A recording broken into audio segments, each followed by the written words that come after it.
पत्रकारांना अपमानास्पद वागणूक आणि दमदाटी करणाऱ्या पीएसआय महेश घायतळ यांच्यावर कारवाई केली जात नसल्याने साक्री तालुका पत्रकार संघटना समन्वय समितीच्या वतीने तहसील कार्यालयासमोर मंगळवारी एक दिवसीय लाक्षणिक उपोषण करणार असल्याचे तहसीलदार साहेबराव सोनवणे यांना दिलेल्या निवेदनात म्हटले आहे। तहसीलदार व पोलीस निरीक्षक यांना निवेदन देऊन दिनांक 23 डिसेंबर 2025 रोजी एक दिवसीय लाक्षणिक उपोषणाचा इशारा देण्यात आला आहे। पत्रकारांना अपशब्द वापरून अवमान केल्यामुळे साक्री पोलीस स्टेशनचे पीएसआय महेश घायतळ यांच्या विरोधात पत्रकार संघटनांमध्ये प्रचंड असंतोष पसरला असून त्यांच्यावर तात्काळ कार्यवाही करावी या मागणीसाठी उपोषणाचा इशारा देण्यात आला असून लाक्षणिक उपोषणस्थळी पुढील दिशा ठरवली जाणार असल्याचे पत्रकार संघटनांचे अध्यक्ष प्राचार्य नरेंद्र तोरवणे, ज्येष्ठ मार्गदर्शक विजय भोसले यांनी आपली भूमिका मांडली। निवेदनाची प्रत जिल्हा पोलीस अधीक्षक उपविभागीय पोलीस अधिकारी ग्रामीण साक्री पोलीस निरीक्षक साक्री यांना देण्यात आले आहे। या उपोषणाला महाराष्ट्र नवनिर्माण सेना, प्रहार संघटना, सरपंच परिषद यांनी जाहीर पाठिंबा दिलाय।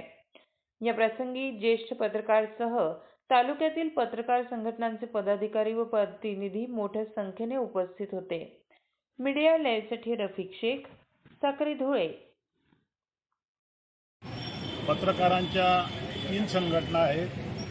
तिन्ही संघटनांनी एकत्र येऊन साक्री तालुका पत्रकार संघटना समन्वय समितीची स्थापना केलेली आहे आणि या समन्वय समितीतर्फे आज माननीय तहसीलदार साहेब यांना उपोषणाची नोटीस देण्यात आलेली आहे।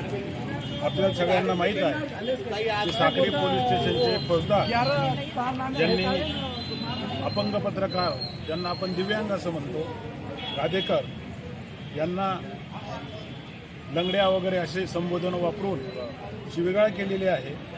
त्याबरोबर पत्रकार शरद चव्हाण, पत्रकार जेटी मोठे बापू, उमाकांत अहिरराव यांच्याशी गैरवर्तन केलेलं आहे।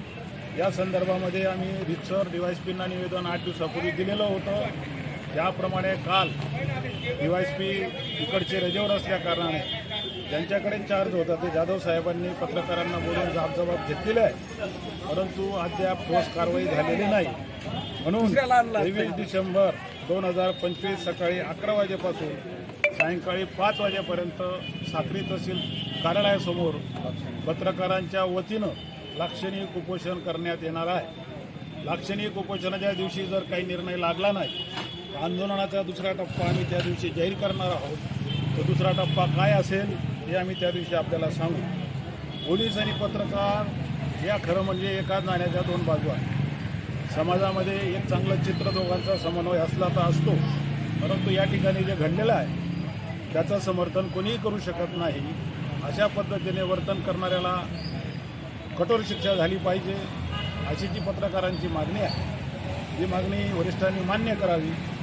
दुसरी गोष्ट, आमची लढाई त्या दिवशी आम्ही बोललो की फौजदार गायतळ यांच्याशी नाही, तर एकूण ही जी काही पोलीस खात्यातली प्रवृत्ती आहे, असे अनेक लोक अशा पद्धतीने वागतात व सर्व काही समाजापुढे येत नाही।